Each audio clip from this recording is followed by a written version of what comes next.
Hello friends, मैं हूँ गौरव और हम सब जानते हैं कि प्रकृति में हर जिस चीज की शुरुआत होती है उसका एक दिन अंत जरूर होता है। चाहे वो पेड़ पौधे हो, इंसान या जानवर, ग्रह या सितारे और यहाँ तक कि ब्लैक होल्स भी।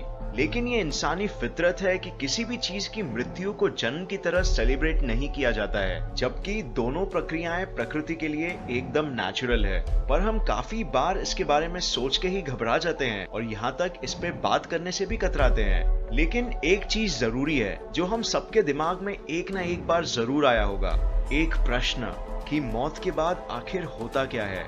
तो इस वीडियो में हम विस्तार से इस विषय में चर्चा करेंगे और एक साइंटिफिक और लॉजिकल तरह से सोचने की कोशिश करेंगे। तो चलिए शुरू करते हैं। तो जैसे हम जानते हैं कि दुनिया में कई लोगों का मानना है कि इस जिंदगी के बाद कुछ और भी है। ये सोच वैसे तो निकली है धर्म की मान्यताओं से, बट हाल ही में ही इसे एक वैज्ञानिक बैकअप भी मिला था।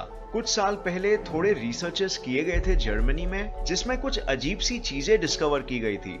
रिसर्च के लिए कुछ मरीजों पे ध्यान रखा गया जो कोमा में थे और कुछ बहुत ही थोड़े समय के लिए उनके दिमाग के कुछ हिस्से बेजान थे।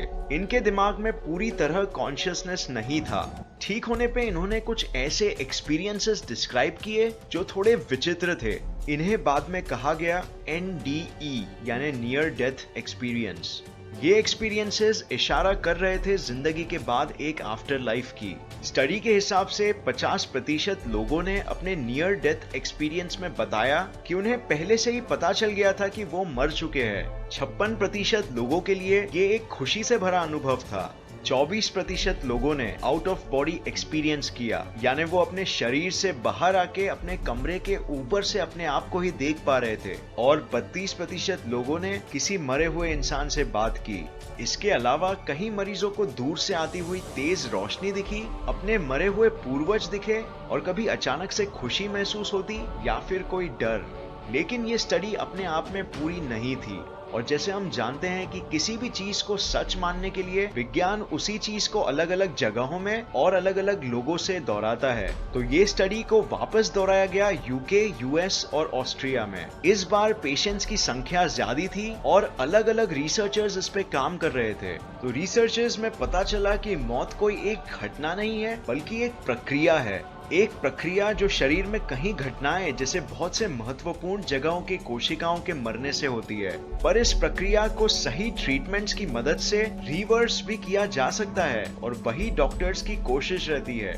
तो इस स्टडी में सारे मरीजों में से सिर्फ 9% मरीजों ने NDE रिपोर्ट किया और बस 2% लोगों ने अपने आप को अपने शरीर से बाहर महसूस किया। वैज्ञानिकों ने यह खोज किया कि मौत के करीब हमारे दिमाग में ऑक्सीजन की कमी के वजह से दिमागी प्रक्रियाएं तेज हो जाती है और इस वजह से हम बहुत सी अजीब चीजों का अनुभव करते हैं।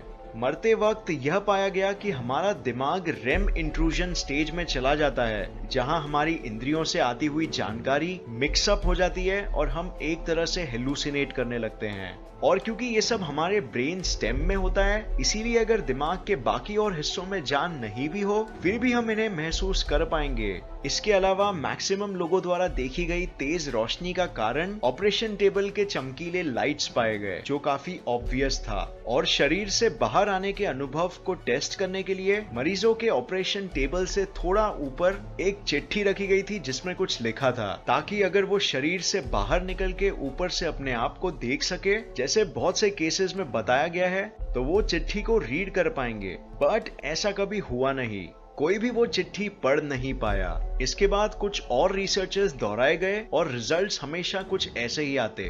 तो ये सब से हमें ये पता चलता है कि मरते वक्त हर एक प्रक्रिया जो हमारे दिमाग में चल रही है उस पे हम नजर रख सकते हैं और विज्ञान उसे एक्सप्लेन भी कर सकता है। बट अब हम डिस्कस करते हैं कि विज्ञान के हिसाब से मरने के बाद क्या होता है। तो अब हम जो भी बात करेंगे वो एक बहुत ही साइंटिफिक पॉइंट ऑफ व्यू से होगा और सिर्फ फैक्ट्स को ध्यान में रखते हुए। तो मरते वक्त जैसे ही हमारा दिल धड़कना बंद कर देता है, दिमाग तक ऑक्सीजन की सप्लाई बंद हो जाती है और कुछ ही देर में वो सारा ऑक्सीजन यूज कर लेता है। फिर धीरे धीरे सारी दिमागी प्रक्रियाएं बंद होने लगती है और वो हार्मोन्स जो दिमाग रिलीज करता था अनेक शारीरिक प्रक्रियाओं को मेंटेन करने के लिए, बंद हो जाता है। इससे सारे शरीर के कोशिकाओं तक इंस्ट्रक्शंस नहीं पहुंचते और सबका काम करना बंद हो जाता है। इसके बाद वो होता है जिसे हम कहते हैं पोस्ट डेथ प्रोसेस। यहाँ शरीर के सारे मसल्स रिलैक्स हो जाते हैं क्योंकि उनको अब वो ऑक्सीजन नहीं मिलता जिसे बर्न करके वो टेंस्ड रह सके। इसीलिए मरने के बाद अक्सर मरीज टॉयलेट कर बैठता है। अब क्योंकि शरीर मेडिकली मर चुका है तो इसका मतलब ये नहीं कि उसके अंदर की हर चीज भी मर चुकी है। कुछ कोशिकाएं फिर भी बची खुची ऊर्जा को खर्च कर रहे होते हैं और हमारे शरीर के 100 ट्रिलियन बैक्टीरिया फिर भी जिंदा रहते हैं। ये बैक्टीरिया जिंदगी भर हमारे आंतों में और हमारी चमड़ी में जिए हैं और इनका शरीर के मरने के बाद क्या होता है उस पर बहुत बड़ा योगदान है। मरने के बाद शरीर धीरे धीरे रूम टेम्परेचर में आने लगता है क्योंकि ऊर्जा का उत्पादन नहीं हो रहा है और धड़कन के बिना खून भी शरीर के नीचे के हिस्से में जमने लगता है। ये खून फिर 2 घंटे बाद क्लॉट होने लगता है और इसी से ही फॉरेंसिक डॉक्टर्स बता सकते हैं कि शरीर को मरने के बाद हिलाया गया है कि नहीं। फिर 8 घंटे बाद कैल्शियम मसल्स के प्रोटीन्स के साथ कंबाइन होने लगता है। इस प्रक्रिया को कहते हैं रिगर मोर्टिस। इसी दौरान शरीर का डीकॉम्पोजिशन भी शुरू हो जाता है शरीर के कोशिकाओं के मरने के बाद। क्योंकि सर्कुलेशन की प्रक्रिया नहीं हो रही है तो शरीर मरे हुए कोशिकाओं को साफ नहीं कर सकता। इस वजह से कार्बन डाइऑक्साइड की मात्रा कोशिकाओं में बढ़ने लगती है जो उनके पीएच वैल्यू को बढ़ा देती है।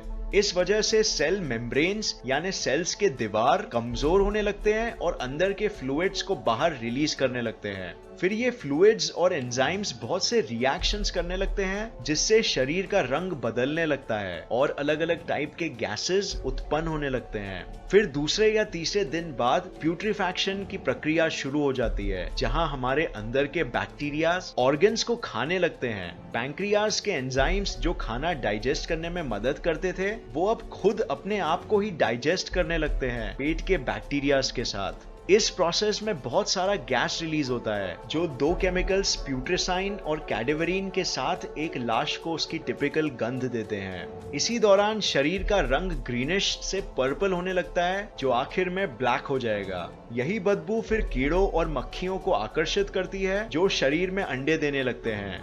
एक ब्लोफ्लाई एक टाइम पे 300 अंडे दे सकती है जो एक ही दिन में हैच हो जाते हैं। यही कीड़े फिर मैगेट्स बनके शरीर को खाने लगते हैं जब तक वो पूरी तरह विकसित ना हो जाए। इससे और ज्यादा गैस उत्पन्न होता है और ज्यादा बदबू। फिर आखिर में ऑर्गन्स का ब्यूटेरिक फर्मेंटेशन शुरू हो जाता है जहां उनके ऊपर एक वैक्स की तरह लेयर आ जाता है और इसमें सारे बैक्टीरियाज और माइक्रो ऑर्गेनिजम्स बची खुची चीजों को खा रहे होते हैं। ये स्टेज 1 साल तक भी चल सकता है और इसके बाद सिर्फ अनडाइजेस्टेबल चीजें जैसे हड्डियां और बाल ही बचते हैं जिन्हें भी कुछ सालों में जानवर या पेड़ पौधे एब्जॉर्ब कर लेते हैं। शरीर पूरी तरह मिट्टी में मिल जाता है। तो विज्ञान के हिसाब से ये होता है मरने के बाद। सुन के काफी अजीब लगता है, राइट?